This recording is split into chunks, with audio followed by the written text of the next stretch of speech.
romantika Pariisis, karneval Brasiilias või jooga Indias.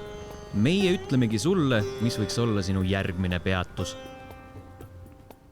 Tere head kuulajad, teiega on Õhtule reisi podcast Järgmine peatus ja minu nimi on Liina Koolman.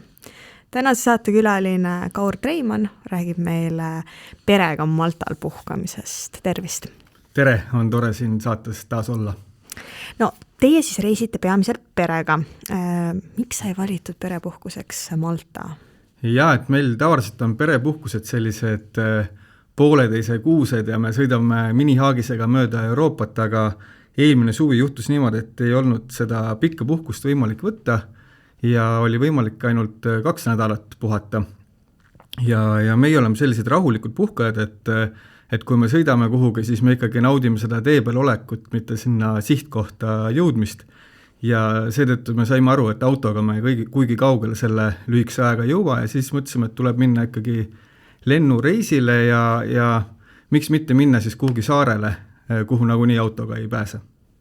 No tegelikult siis hakkasin mõtlema, et mingit varianti haagisega sinna minna ei oleks. No sa peaksid sõitma, eks ju, siis kuhugile sinna mandri lõppu ossa ja praamiga põhimõtteliselt saaks, aga see on täiesti mõttetu. Et see ei olnud isegi teemas, eks ju? Just. No, aga miks siis ikkagi Malta? Kust te seal Malta peale tulite? Eks me vaatasime, tegelikult tahtsime minna Roodusele, aga magasime mingid soodsad piletid maha ja siis mõtlesime Madeirale minna, aga see oli natuke kallim ja siis tekkis Malta mõte ja otselend ja tuleb tunnistada, et oleme üsna rahul. Oota, otselend, kas see on Ryanair või? Air Baltic. Air Baltic ja Tallinnas siis, jah? Aha, okay. Ma käisin Maltal nii palju aega tagasi, et siis polnud isegi veel otselenda Tallinnast. Kuidas te hindate siis seda perepuhkuse sihtkohana, et mis on need plussid ja miinused? Perepuhkuseks, ma arvan, see on väga hea sihtkoht, et meie lapsed tollel hetkel olid siis 6 ja 7 ja ma ausalt tunnistan, et ma olen sellist laste sõbralikust kohanud varem ainult Odessas. Et tõesti, seal olid restoranides igal pool inimesed olid väga sõbralikud, et kui lastega läksid sööma, siis kunagi on sellist asja, et pakutakse mingit laste menüüd, et sööge nüüd makarone ja kartuliputru, et anti täiesti tavalised menüüd neile, ei eeldatud midagi ja kunagi ei oldud ka selle vastu, et kui tahtsid näiteks praadi pooleks teha, et ega väike laps ei jõua suurt praadi üksi ära süüa, siis sellest ei on mingit probleemi. Et no tõesti, perepuhkuseks väga hea sihtkoht, see ala on üsna väike, et sa saad selle ikkagi üpris läbi sõita ja kogeda seda saare võlu. Mis siis Eesti restoranides juhtub, kui sa lapsega lähed, et sa ütled, et Maltal on nagu eriti hea? No võib-olla viimasel äkki on paremaks läinud, aga nagu tihti peale on ikkagi see, et kui laps nagu teeb mingit häält, siis on ikka mingisugused sellised kortsuskulmud kuskil vaatavad sinu poole, eks ole, ja et seal nagu sellist asja tõesti ei kohanud kuskil. Aga teenindajad või siis teised külastajad, kes kurtsuskulmuga vaatavad? Ma ei tea, ma arvan, et võib-olla on isegi niimoodi, et need inimesed, kes sinna lähevad, need juba teavad, milline see elu seal on, et mitte keegi ei olnud tõesti nagu mitte mingit pidi väiksed lapsi restoranis ei tauninud kuidagi. Mis aasta ajal võiks siis Maltale reisida? No minu naine on õpetaja, see tähendab seda, et meie reisime ainult suvel, et siis on tal võimalik see pikk puhkus võtta, aga tegelikult Maltal on niimoodi, et kui võtta näiteks veetemperatuuri järgi, siis meri on ujutav maist oktoobrini, võib-olla eestlasele natuke kauem isegi. Et kui sa tahad näiteks matkata, siis võib-olla see augustikuu, kui meie käisime, ei ole nagu ideaalne aeg, et siis on seal natuke liiga palav, et meie võtsime ka ainult selliseid lühikseid matku ette, aga tegelikult seal on ka lahedad matkarajad, et võib-olla septembri lõpus minna, siis on väga kihvt. No, mõtlesingi, et selle suve peale, et kas suvi on äkki liiga palav, kui ma näiteks mõtlen Itaalias juulikuus ei ole üldse üleliia meeldiv olla? Nojah, aga mõtlen, et see saar on ikkagi nii väike, et see meri on sulle igalt poolt nii lähedal, et teed siis vahepeal pausi ja lähed ujud natukene ja siis seikled selle edasi. Ühesõnaga, ei ole ka mingit probleemi tõesti keset juulit näiteks minna? Ei, ma ei tea, meil ei olnud küll mingit muret sellega, et kui meil oli küll rendiauto, eks ole, aga ühistransport on ka väga korralik, bussides on konditsioneerid, Et ei ole muret selle osaga? Mina ei kardaks küll suvel Maltale minna. No Malta on nüüd meil küll riigi nimetus, aga ka ühe saare nimi, mis siis siin on nii-öelda Malta saarestiku kuulub. Et räägi sellest, et mis seal täpselt on ja millised nad on, need saared? Seal on põhimõtteliselt on 3 saart siis, Malta saar, Kooso saar ja siis pisike Comino saar. Et see Malta saar siis, kui me paneme ta nüüd nagu suuruse võrdlusse, siis ta on umbes sama suur kui Muhu. Et ja kui siin miinused ja plusse tuua, siis näiteks kui Eestis on selline 30 inimest ruutkilomeetrile, siis Maltal on siuke 1400 umbes. Okei. Normaalne. aga jah, et kui sul on rendiauto, siis tegelikult sa leiad täiesti privaatseid kohti seal saare peal ka. Okei. Ma jõuan sinna rendiauto ja sellega liiklemise juurde tagasi. Kõigepealt küsin seda, et mis saari te ise külastasite? Meie käisimegi Koosol ja siis Peasaarel Maltal. Te Cominole ei tahtnud minna või mulle jubedalt Comino meeldis? Rohkemgi kui Kooso seal juures. Me sõitsime sealt mööda, kui me Koosole läksime, et me nagu vaadata natuke saimedada, aga saare peale ei jõudnud. Miks te siis, te olite 2 nädalat seal, et miks te siis otsustasite, et ei lähe kõikidele saartele, et nii aeglaselt ikka need reisijad? Ei oska öelda, aga jah, sinna miskipärast seekord ei jõudnud, aga kusjuures me oleme mõelnud, et kui me nüüd Maltale tagasi läheksime, siis me seal Peasaarel võib-olla oleksime paar päeva ülejäänud aja, oleks kõik Koosol ja käiks Cominol ka siis. Aga miks see Kooso siis, või mis teil selle Kooso juures siis võlus? Ütleme, et seda nimetatakse saareks, et kus see aeg nagu liigub oma soodu, et kui minna Maltale ja kui sa tahad sellist rahulikku ja mõnusat olemist, siis seda kohta ma arvan ainult Kooso saarel.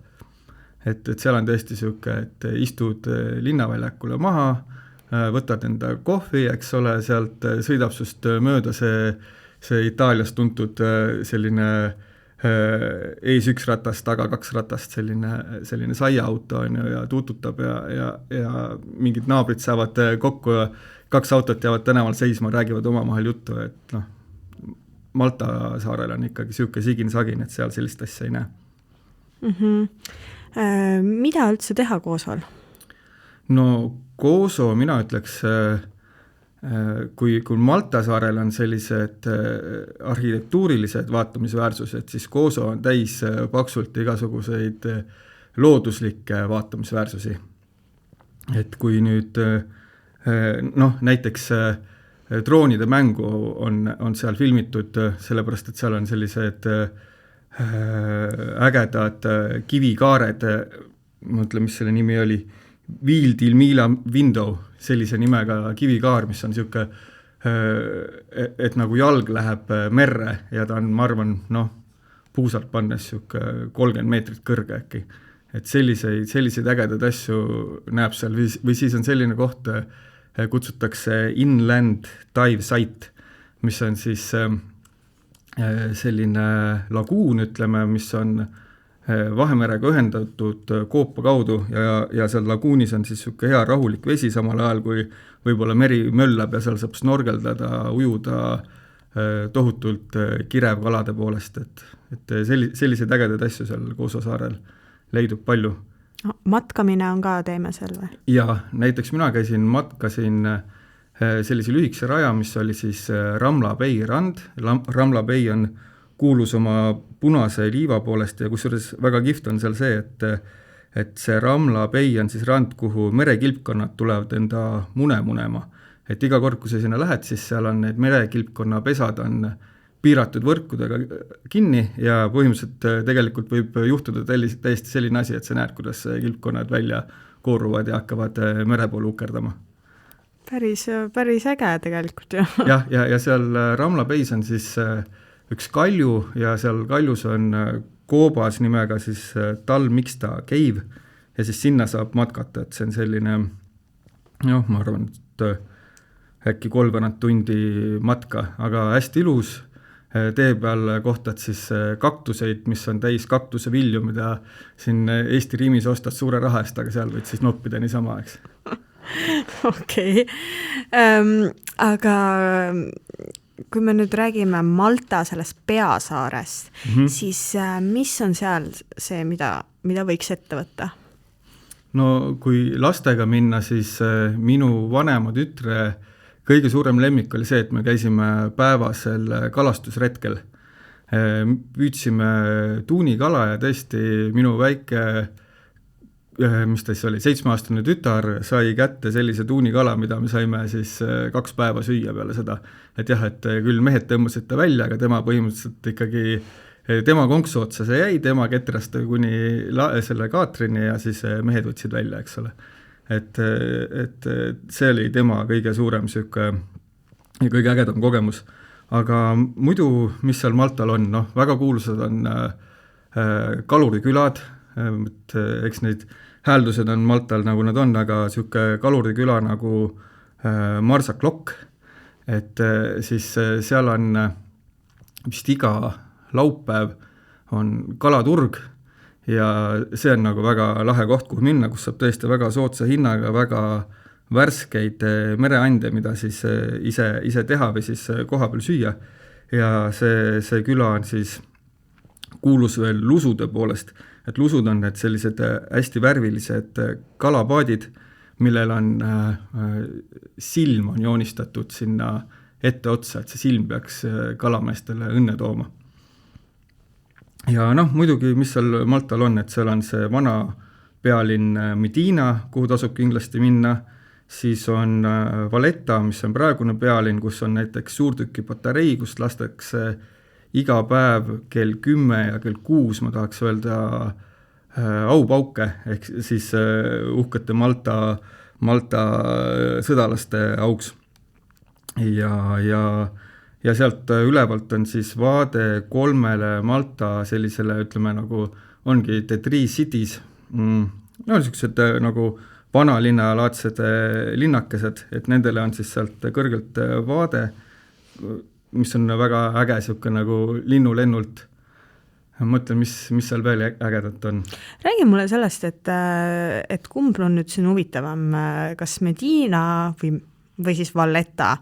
Et on, kumb see nagu selline põnevam nagu pealinn oleks või on? Nad on täiesti erinevad linnad, et Medina oli siis 1500 midagi aastani oli pealinn, ta asub künka otsas ja vist põhjus oligi see, et seda oli siis hea kaitsta, aga siis sõjapidamismoodused muutusid ja sa ei saanud enam lihtsalt sellist kindluse kaitsmist rakendada ja pealegi Valletta oli suur sadamlinn, kus nagunii kõige rohkem elu käis, et siis ta koliti sinna Vallettasse ümber. Et Medina on praegu selline kihvt väike vana linn, nimetatakse ka vaikseks linnaks, et seal autoga sõita üldse ei tohi, et väga üksikud autod sinna pääsevad, kes võib-olla toovad kohvikutesse mingisugused toiduraave või midagi, et kõik on jalakäijad tee ja see on tõesti äge koht, kus nagu rahulikult kõmpida nende liivakivi tooni majade vahel. Mis siis turistid jätavad autod kuhugile parklasse? Just seal ongi nagu linna kõrval on suured parklad, kuhu siis saad autod jätta ja siis sinna jalutama minna. Et Medinas on kihvt asi meil see, et seal on vanad katakombid, kus meie ka lastega käisime, kus on mõnusalt jahe, aga nendega on see, et seal tuleb lastele nagu selgitada, et see näitus, mis seal on siis näitab vanu piinamisviise. 2 noort neiut teil kaasas, et kui päris huvitav valik, kuhu minna. Mida nad arvasid asjast? See oli selles mõttes huvitav, et see piletimüüja 2 korda küsis meie käest, et kas te olete kindlad, et kas te ikka teate, kuhu te tulete? Jah, et piletiraha te tagasi ei saa. Aga ei, mul naine selgitas väga rahulikult lastele ja näitas, et vanasti asjad käisid nii, et ma ei tea, neil igastes mingid halbu unenägusid sellest ei tund või midagi, et äkki oskavad natuke rohkem hinnata meie praegust aega. Lapsepõlve traumat ei tekkinud? Ei usu. Kuidas on parim liigelda Maltal? Seal on väga hea bussiliiklus. Turistidele on võimalik, turistid saavad osta siis sellise asja nagu Tallinna Explore Card, mis maksab 25 eurot nädal ja sellega saad liikuda siis lisaks bussidele ka veetaksodega. Ja need veetaksod siis sõidavad need lahtede vahelt ühest lahest teise ja saad ühest linnast teise liikuda ja kusjuures, kui sa veetaksoga ei taha liigelda, siis seal on ka sellised kondlid umbes nagu Veneetsias, et Veneetsias maksad selle kondli sõidu eest mingi 100 eurot nägu, siis seal maksad 10. Tänu sellele kaardile siis või? Ei, need on eraldi, kaardiga seal ei saa maksta, aga need on lihtsalt nii odavad. Tallinna kaart või? Tallinna kaart, jah. See meenutab väga Tallinnat. See on jah, ma nagu pead ei anna, et üks kohalik Eesti Malta pere ütles mulle, et tegelikult eestlased käisid seal nagu enda seda bussikaarti kuidagi nagu promomas. Et kas see nimi tuli sealt või ei tulnud, seda ma täpselt ei tea, aga väidetavalt tuli. Või siis on lihtsalt väga huvitav kokku sattumus. Jah, võib-olla. Aga ütleme niimoodi, jääme sinna juurde, et eestlaste pärast on selline. Aga ta on tõesti väga sarnane, et piiksutad läbi selle kaardi nagu Eesti ühistranspordist täiesti.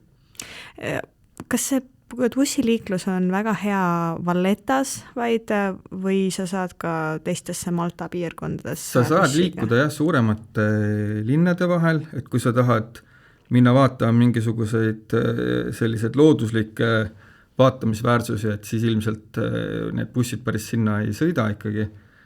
Aga ma ütlen, see autorent on nii odav, et mina soovitan küll kõigil ikkagi võtta see rendiauto seal. Räägime siis autorendist, et kui odav ta siis on ja mida sa pead arvestama seal? Meil oli 8 nädalaks oli võetud siuke, ma ei tea, ütleme linnamaastur, mingi Opel. Ja see maksis 2 nädalat 172 eurot. See on päris odav tõesti. Jah, et selline firma nagu Sicily by Car, et meie kasutasime seda, et seal on üks nipp, et see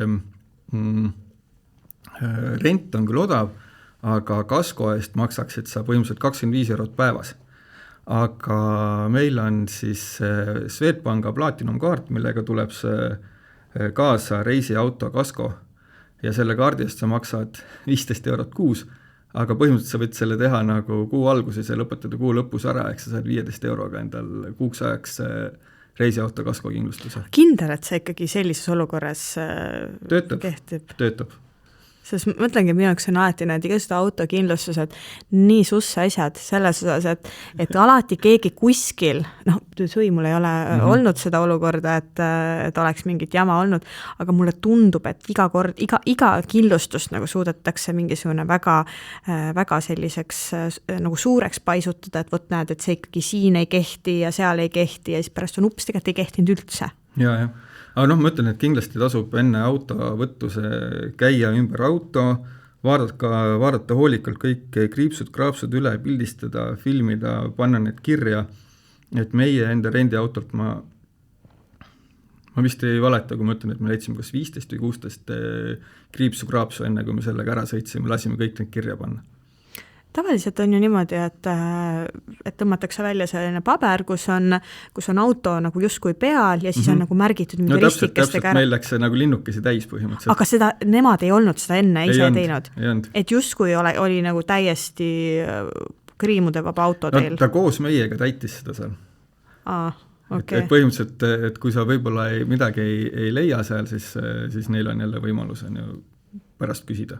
Mis arvad, et kas see vibe oli selline, et nad veits nagu tahaksid skämmida või tegelikult see lihtsalt oligi niimoodi, et nad ei märkanud või oli suva? Ma arvan, et neil pigem oli suva, et need kõik autod olid sellised läbi globitud seal veits. Et tegelikult mitte midagi nagu sellist hullu poleks olnud, kui te kõiki neid ma ei usu, jah. Okei. No liiklus on vasakpoolne. Jah. Kuidas on? No ma ütlen, et kui sa oled Eestis hea juht, sa kindlasti saad seal ka hakkama. Kui sa Eestis oled veits nagu ebakindel? Jah, et siis võib seal ka nagu alguses natuke raske olla, aga samas seal ei ole nagu sellist, kõik ikkagi sõidavad märkide järgi, et ei ole mingisugust punase tulega üle sõitmist või seda, et peateed ei anta või midagi sellist, et nagu kõik ikkagi nagu töötab nagu ütleme mõnes mõttes nagu Põhja-Euroopalik, eks ole. Liiklus on see liikluskultuur on siis selline rahulik või on nagu mingi kihutamist? Ei ole, ma ütlen, see on nii väike saar, et seal ei saagi kihutada, et seal nagu paar maantee kohta on sellist, kus nagu saad endale korra kiiruse üles, aga enamus ajast sa liigud vaikselt, sa tegelikult liigud teiste autode järgi, et minul ei tekkinud sellist tunnet, et ma sõidaks tagurpidi ringteele või midagi sellist. Aga kuidas siis on üldse ringteele? No veits on, ütleme, et me jõudsime mingi peale 12 kohale, et siis oli öösel? Jah, siuke veidi kehaväline kogemus oli esimesele ringteele minna tagurpidi. Aga tegelikult sa nagu mingi paari päevaga üpris hästi harjud ära selle liiklusega. Et tegelikult ta on ju nagu loogilisem, kui sa mõtled nagu parem reegli peale. Ma ei ole kunagi vasakpoolses liikluses sõitnud, ma isegi praegust ei aga mina näiteks Eestis mõtlesin niimoodi, et kui ma sõitsin nagu enne Eestis, et siis ma mõtlesin nagu enda peas juba, et ma sõidan teisel pool teed. Et sa kuidagi pead ennast natuke ette valmistama ja valmis olema ja äkki isegi vaatame YouTube'is mingit videot, kus nagu tagurpidi sõidetakse ja siis sul nagu krutib selle asja paika kuidagi. Nagu lihtsalt mingi näidis video, kus sa justkui oleksid nagu vasakul pool roolis. Umbes nii, jah. Väga huvitav nipp. Ma arvan, et ajuvaba oleks siis sõita, kui nagu rool oleks samal pool kui meil ja sa peaksid sõitma teisel pool. Aga kuna rool on ka teisel pool, siis see tegelikult on nagu okei. See liikluskultuurist rääkides, et Malta ikkagi meil lõunamaa, kas need juhid on ka sellised lõunamaiselt tulised? Ma ütleks, et ei ole, et signaali siin Tallinna liikluses vahel antakse rohkem kui seal.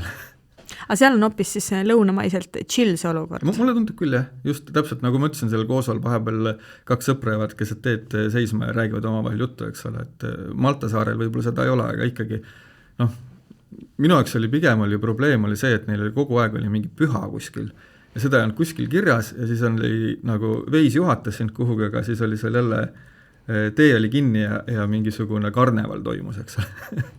Et mingi hetk oligi, et ma läksin nagu autost välja ja küsisin seal mingi sandarmi käest, et ma tahaks nagu koju saada, et nagu mis pidi ma pean siis minema. Siis ta lihtsalt tõstis selle tõkkab üles, ütles, et mine siit samast. Kuhu põnevatesse kohtadesse tänu autole siis pääseb mööda saart?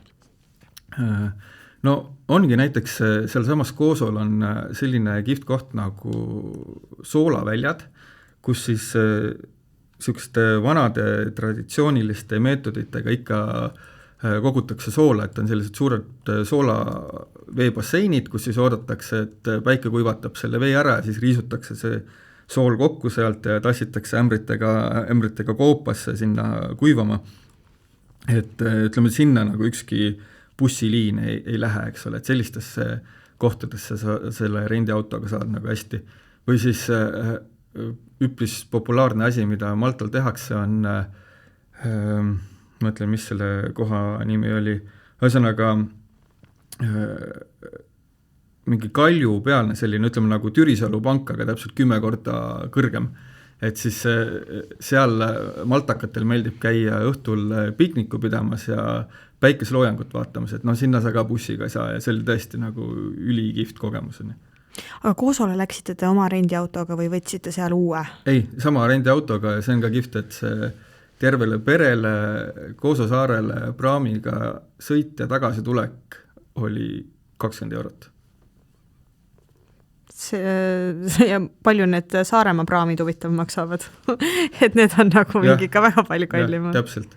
Et ma ütlen, et ainuke probleem on see nende rendiautodega, et sul parkimiskohta ei pruugi olla, aga meil kuidagi see ka õnnestus alati ikkagi leida. Sa mõtled nüüd linnades nagu kes meil oli võetud siuke, ütleme, Airbnb-laadne majutus, neil nagu isiklikku parkimiskohta ei olnud, aga siis nad näitasid meile kaardi peale, et vaata, siin ja siin punktis nagu tõenäoliselt midagi leiate ja siis alati leidsime ka. Need ainult tasulised parkimised või kuidas see olukord oli seal? Rendiautodel on peal mingisugune kleeps, et on juba ette makstud. Võt seda polegi enne kuulnud, sellist asja. Et meie ei maksnud küll mitte kuskil parkimise eest.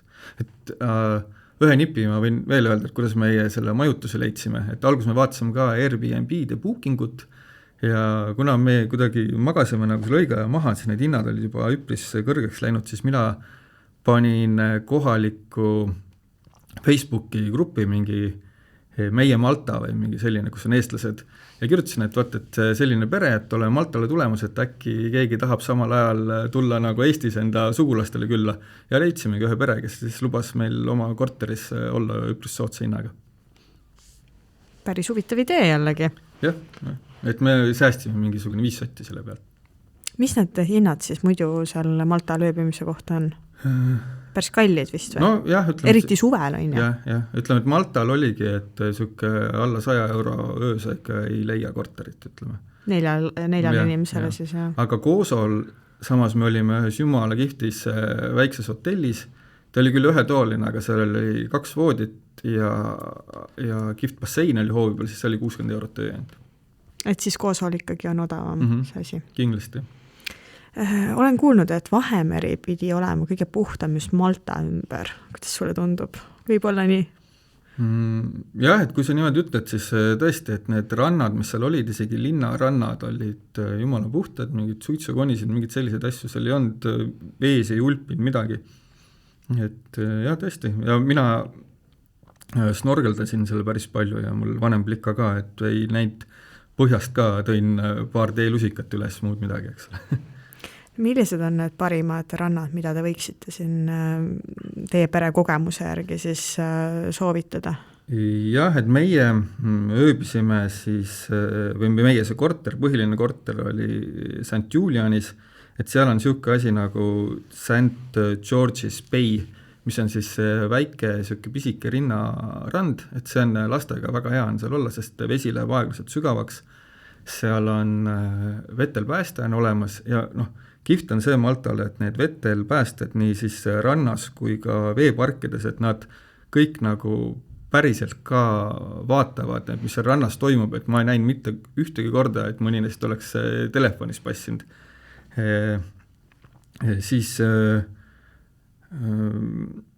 Edela Maltal on ka üks kihvt koht, ma mõtlen, mis oli Kaarlapsi rand, et see on selline snorgeldamiseks väga hea rand, sellepärast, et on niisugune pisike, seal on hästi kirev kalade elu, rahulik ja ütleme, et sellistele algaja snorgeldajale hästi kihvt koht, kuhu minna.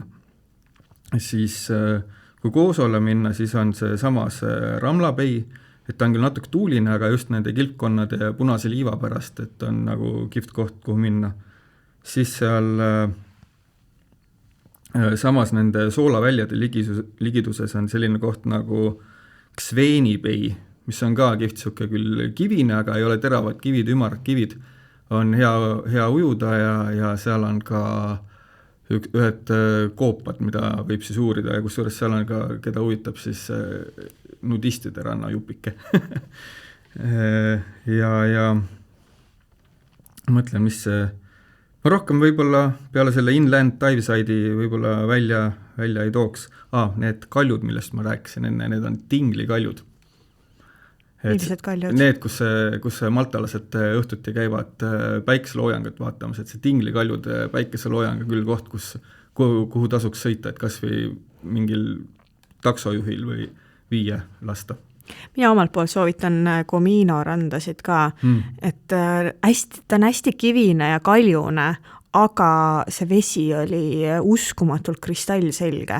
Ma tõesti ma olin väga üllatunud, et Euroopas nii kristallselge vesi oli, aga okei, see oli umbes 14 või 15 aastat tagasi. Ei, ma arvan, et on ikka täpselt samasugune see vesi, et mis seal ikka juhtuda saab. Võib-olla lihtsalt turiste on rohkem. Ma ei kujuta ette selles mõttes, et see Comino on ju nii, et sinna mina ei näinud, et mingi praamiga oleks sinna saanud minna, et sinna ikkagi nagu jahireised käisid. Ikka, oota. no eks ma selles mõttes, et mingi privaatreisi ma kohe kindlasti ei võtnud. Mis ma olin tudeng tol ajal, ma kohe kindlasti ei võtnud mingeid kalleid reise. Aga võib-olla sinna ikkagi läheb mingi no midagi kindlasti läheb, et võib-olla ta oli siis selline väiksem praam, võib-olla ta oligi nagu selline jahilaeva moodi väiksem asi, aga selles mõttes ikkagi ostsid sinna liinipileti. See on kindlasti privaatreis. Jah, täitsa võimalik jah, et ma nii palju uurisin selle Comino kohta, et seal vist püsielanikke on ainult üks. Ja midagi sellist võis küll olla, et selline päris huvitav koht. Aga lastega reisides, nagu me alustasime lastega teemat, et mis on need parimad atraktsioonid just, kui sa tahad lastele meelelahutust pakkuda? Jah, ma saan aru, et lapsed on erinevas vanuses, aga kui sa siin mõtestad, et kuhu sa soovitaksid minna? No juba see on nagu lahe, et see Vahemeri on seal, eks ole, ümber ringi, kus on soe vesi, põhimõtteliselt tegelikult igal pool, isegi nagu linnarannas, igal pool saad ujuda, eks ole. Et isegi kui ei ole seda, kohati on nagu betoonist ääred, aga sealt minnakse ka vette, et seal on igal pool on vette mineku kohad. Et see on lahe. Ja siis nagu üks pull asi, mida ma ei ole kuskil mujal näinud, on kassipargid. Et Malta parkides on sellised majakesed pandud kassidele, mis on nagu hulkuvad kassid, need on küll ilusti kastreeritud, et nad ei paljuneks seal, aga põhimõtteliselt ongi nagu kassipargid, kus siis väikeste lastega saad minna, neid paitada, nendega suhelda, need on kõik ilusad, puhtad, siuksed korralikud loomad.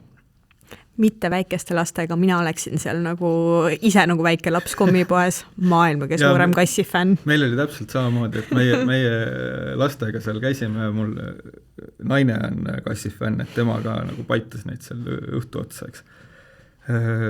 Aga kui tasulistest asjadest nüüd rääkida, siis on need samad erinevad paadisõidud, ja osad, nagu ma ütlesin, on nagu väga odavad, see tuunikala püük oli üsna kallis, aga jälle nagu unustamatu kogemuseks. Siis on Maltal on suur veepark, mis on tõesti nagu, ma ei tea, nagu mis see Riias on see tuntud Riia veepark. Ei, Akvalandia? Kunagi oli selline nagu Akvalandia seal Riias, aga võib-olla on see midagi muud nüüd. Jah, nüüd on mingi teise nimega. Ühesõnaga see veepargi piletid on ka mingisugune 15 eurot nägu vist, mis on ka koht, kus sa võid nagu päev otsa veeta ja seal veepargi kõrval on kohe okanaarium ja põhimõtteliselt, keda huvitab, siis seal saab ka mingid delfiinishowsid vaadata. Mõtlen, mis seal siis veel lastega teha. Aga ma arvan, juba rannad on need, mis lastele juba palju rõõmu pakuvad. Jah, täpselt. Ja sul endal ju meeldib seal ka. Et saab pikki päevi seal veeta. Nii et sina siis üldjoontes soovitad Maltat selliseks perepuhkuse sihtkohaks? Jah, kindlasti. See sobib väga hästi just sellepärast, et ta on siuke pisike, hallatav, seal on täiskasvanule huvitav, lapsele huvitav ja sinna on otse lend, et mida sa veel oskad tahta. Aitäh sulle selle vestluse eest. Ja järgmine peatus on eetris 2 nädala pärast. Kuula meid üle nädalati kolmapäeval Õhtulehest, Spotify'st, SoundCloud'ist või iTunes'ist ja ära unusta meie podcasti tellida.